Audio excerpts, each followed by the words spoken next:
नमस्कार, मैं हूं अमित पालित और बुलेटिन की शुरुआत कर रहे हैं बड़ी खबर के साथ। महाराष्ट्र के सियासी संकट पर बीजेपी में हलचल अब तेज है। मुंबई से लेकर दिल्ली तक बीजेपी में हम देख रहे हैं कि किस तरह से दौर चल रहे हैं बैठकों के। महाराष्ट्र बीजेपी अध्यक्ष चंद्रकांत पाटिल महाराष्ट्र बीजेपी के दफ्तर यानी ऑफिस से पहुंचे हैं, हेडक्वार्टर में। वहीं दूसरी तरफ फॉर्मूला लेकर, सरकार की फॉर्मूला को लेकर इस वक्त पूर्व मुख्यमंत्री देवेंद्र फडणवीस दिल्ली पहुंच चुके हैं। जो तस्वीरें आप देख रहे हैं, थोड़ी देर पहले जब उनका विमान लैंड हुआ उसके बाद एयरपोर्ट से बाहर आए देवेंद्र फडणवीस। उन्होंने मीडिया से कुछ नहीं कहा, हाथ जोड़कर वो गाड़ी में बैठ गए।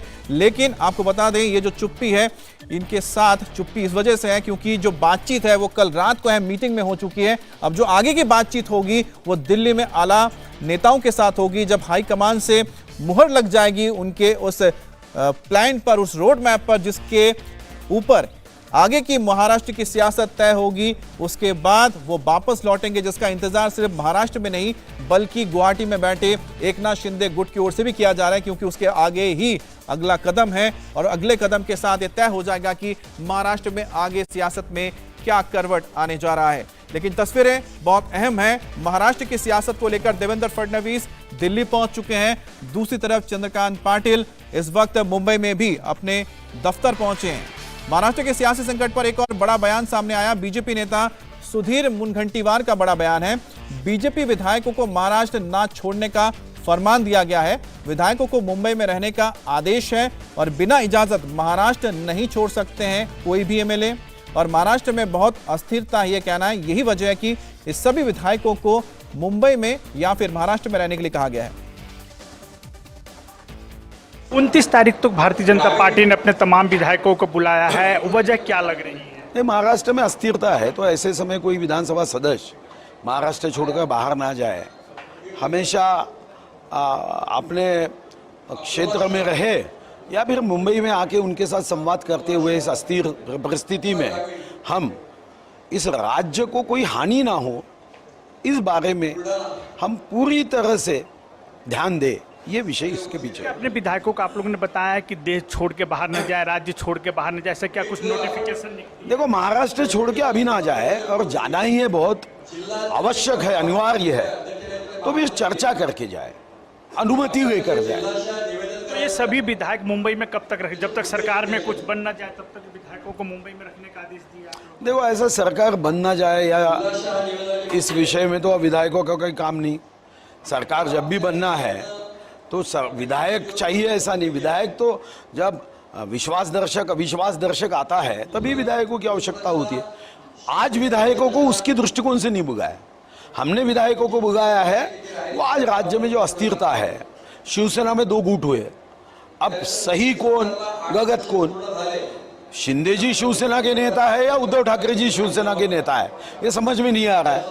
क्योंकि हमारे यहाँ जो राजनीतिक पार्टियों को रजिस्ट्रेशन देने वाला चुनाव आयोग ये कहता है, तुम्हारे पार्टी में भी अंतर्गत जनतंत्र चाहिए, तुम्हारे पार्टी में भी जिसका बहुमत है पार्टी उसकी है।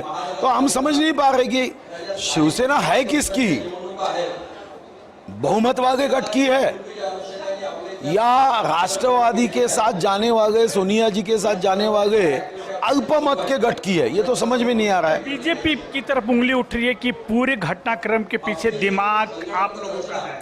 देखो, अपने पार्टी के ही विधायकों को इतना कमजोर समझना, ये हमारे लिए और वो पार्टी के नेताओं के लिए बड़ी चिंता की बात है कि आपके पार्टी के विधायक, आपके पार्टी का विचार इतना कमजोर है कि हवा के साथ उड़ जाएंगे विधायक।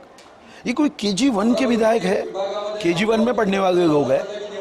हिंसा का मार्ग तभी हाथ में लिया जाता है जब आप आपकी गलती महसूस नहीं करते हुए दूसरों पे थोपने की कोशिश करते हो।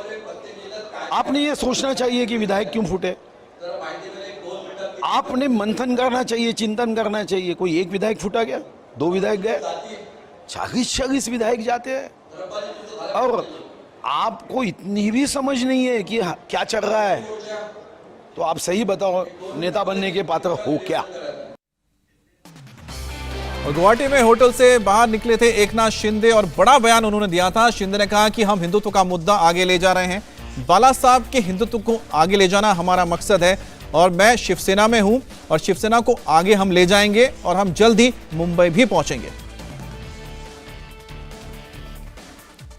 हमारे जो स्पोक्स पर्सन केसरकर जी है, वो आपको पूरी जानकारी, इंफॉर्मेशन, जो हमारा जो स्टैंड है, हमारी जो भूमिका रही है, जो उसकी जानकारी वो बार बार आपको दे रहे हैं।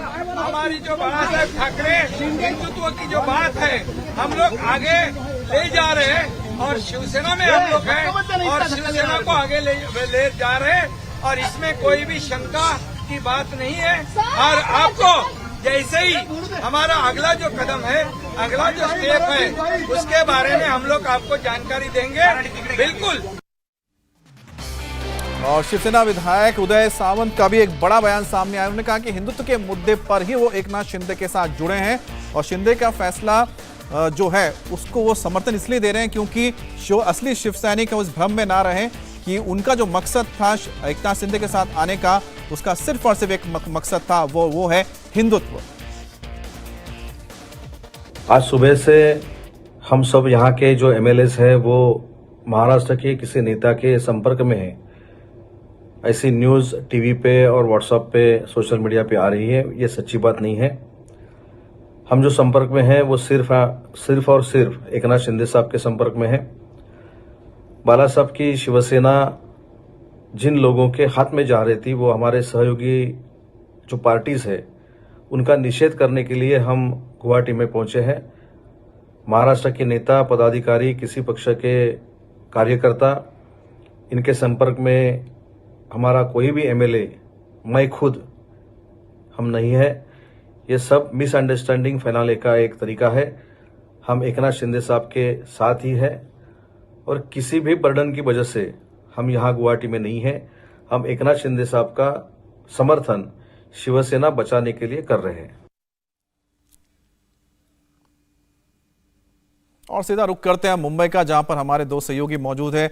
हमारे साथ जेपी मौजूद है। जेपी इस वक्त आपको बता दें कि मातोश्री के बाहर है और साथ ही हमारे साथ दिनेश मौर्य भी इस वक्त जुड़े हैं। अच्छा दिनेश, फिलहाल आप कहां पर मौजूद हैं? दूसरी बात है कि जो लगातार एक जो चीज हम देख रहे हैं कि एकनाथ शिंदे गुट की ओर से कहा जा रहा है और वो है हिंदुत्व, और ये सीधा सीधा मैसेज सिर्फ उद्धव ठाकरे को नहीं है, उन तमाम शिव सैनिकों को है जिनको इस वक्त उद्धव भी साधने की कोशिश कर रहे हैं।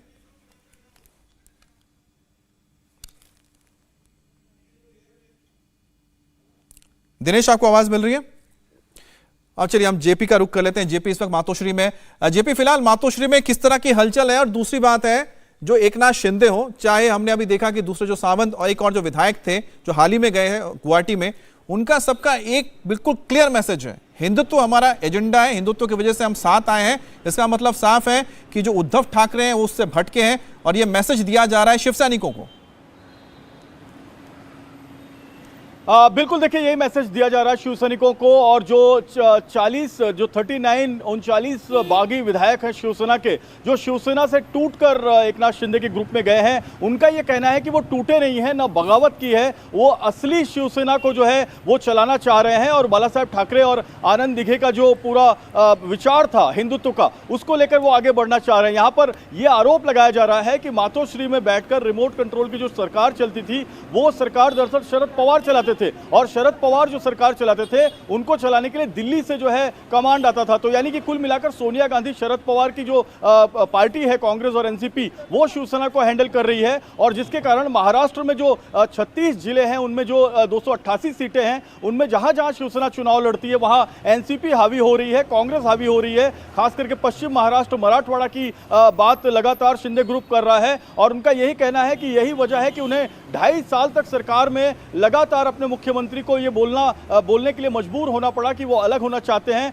लेकिन मुख्यमंत्री बार बार उनकी बातों को अनसुना करते थे, उनसे मिलते नहीं थे। और इसी 2 साल में 2020-2021 में कोविड पैंडेमिक आया, वहां पर वो अपनी बात रख नहीं पाए। और उसके बाद मुख्यमंत्री बीमार पड़े, वहां वो अपनी बात नहीं रख पाए। आखिर में जब उन्होंने अपनी बात रखी, लेकिन मुख्यमंत्री ने सुना नहीं। मैं आपको बताऊं, अयोध्या में आदित्य ठाकरे गए थे दर्शन करने, मैं उनके साथ था, वहां पर एकनाथ शिंदे भी थे, जो प्रकाश सुर्वे बागी विधायक हैं वो भी वहां पर मौजूद थे, और भी कई विधायक जो अभी गए हैं एकनाथ शिंदे के ग्रुप में, सभी लोग वहां पर मौजूद थे। वहां भी एकनाथ शिंदे से मेरी बात हुई, उन्होंने ये एक बात साफ कही थी कि हिंदुत्व का एजेंडा ही शिवसेना को उठाना चाहिए। ऑफ कैमरा उन्होंने बात किया था, लेकिन वो आज मुझे यहां समझ में आ रही है कि वो क्या हिंट देना चाह रहे थे। वो दरअसल ये कहना चाह रहे थे कि शिवसेना हिंदुत्व के मुद्दे से भटक गई है। जो बाला साहेब ठाकरे 1993 के बम धमाके के बाद मुंबई में 12 जगह बम विस्फोट हुए थे, उसके बाद बाला साहेब ठाकरे ने गर्व से कहो हम हिंदू हैं ये नारा दिया था। जिन बाला साहेब ठाकरे ने अयोध्या में बाबरी मस्जिद ध्वस्त होने के बाद ये कहा था कि उनके अगर शिवसैनिक वहां पर थे तो उनका हाथ नहीं था, उनका पूरा पैर था,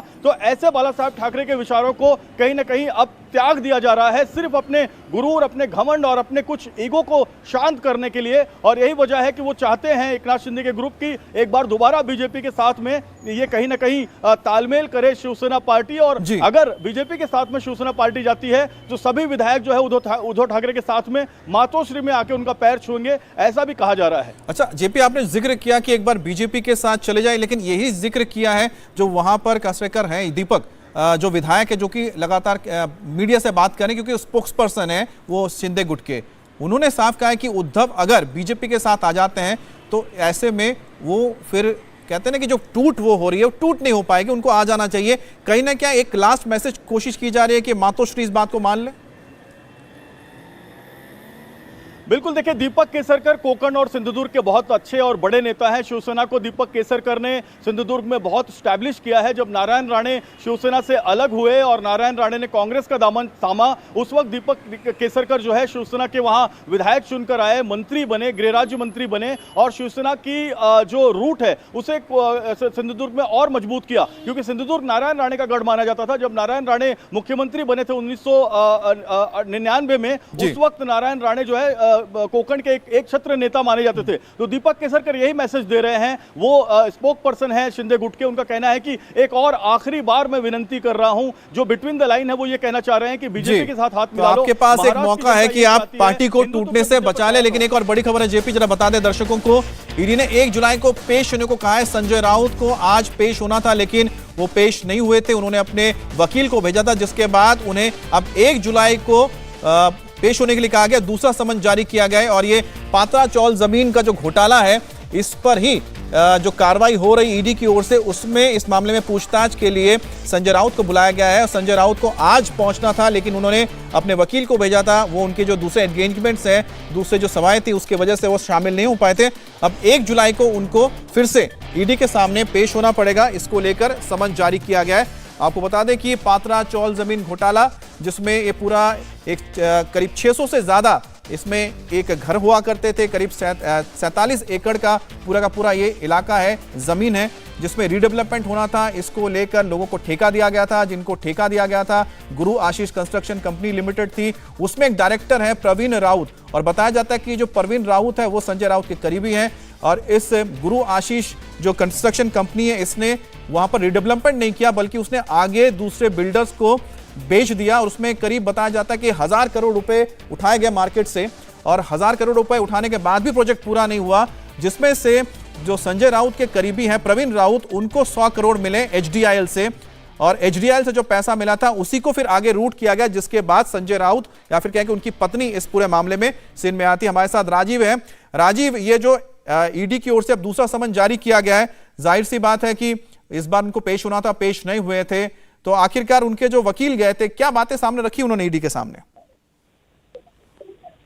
देखिए, संजय राउत को आज ईडी के सामने पेश होना था, लेकिन संजय राउत ने अपने वकीलों को ईडी के दफ्तर में भेजा था और वकीलों ने जाकर एक निवेदन दिया और ईडी से इस बात की दरख्वास्त की कि दरअसल महाराष्ट्र में पॉलिटिकल क्राइसिस चल रही, जिस वजह से संजय राउत बहुत ज्यादा व्यस्त हैं, और चूंकि वो राजनीतिक व्यक्ति है, सांसद हैं, ऐसे में उन्हें थोड़ी मोहलत दी जाए। तो जिसके बाद ईडी ने वो उस निवेदन को स्वीकार कर लिया था और अभी थोड़ी देर पहले ही चूंकि ईडी के कार्यालय से उनके वकील निकले थे और लगभग घंटे 1.5 घंटे के बाद अब ईडी की तरफ से इस तरह की जानकारी आ रही है कि संजय राउत को दोबारा सम्मन भेजा गया और 1 जुलाई को उन्हें ईडी के कार्यालय में 11 बजे पेश होने के लिए कहा गया है। हम समझना चाहते हैं कि आखिरकार, जैसा मैंने कहा कि जो पूरा एक गुरु आशीष कंस्ट्रक्शन प्राइवेट लिमिटेड थी, इसके जो डायरेक्टर थे प्रवीण राउत, वो किस तरह से संजय राउत से जुड़े हुए हैं, और जो 100 करोड़ रुपए जो ट्रांसफर हुआ था एचडीआईएल की ओर से, उसको किस तरह से रूट किया गया, जिसमें ये सब सामने आए नाम, वो किस तरह से हुआ?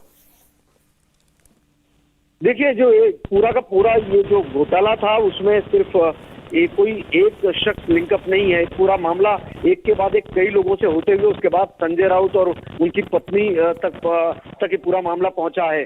विरार इलाके में जो वहाँ के क्षेत्रीय नेता हैं उनका भी नाम आया था और उसके बाद में वहाँ पर जब उन नेताओं की और के ट्रांजेक्शन को खंगाला गया, मनी ट्रेल को, उसके बाद प्रवीण राउत का मामला सामने आया और जब प्रवीण राउत से पूछताछ की गई, उनके मनी ट्रेल को खंगाला गया, तब संजय राउत की पत्नी और संजय राउत का नाम सामने आया, जिसके बाद संजय राउत की पत्नी को भी सम्मन किया गया था, पूछताछ की गई थी। और यहाँ पर अब देखिए उनकी पत्नी और बिल्कुल राजीव, और ये जो पूरा मामला है ऐसा नहीं कि आजकल में ही सामने आए, ये पिछले कई दिनों से हम देख रहे हैं कि हम कह सकते हैं कई महीनों से लगातार ये मामला चल रहा है और अब जाकर धीरे धीरे इस मामले में प्रोग्रेस हो रही है, पूछताछ हो रही है ईडी की ओर से। इंडिया टीवी हर वक्त हर जगह डाउनलोड करने के लिए सर्च करें इंडिया टीवी न्यूज।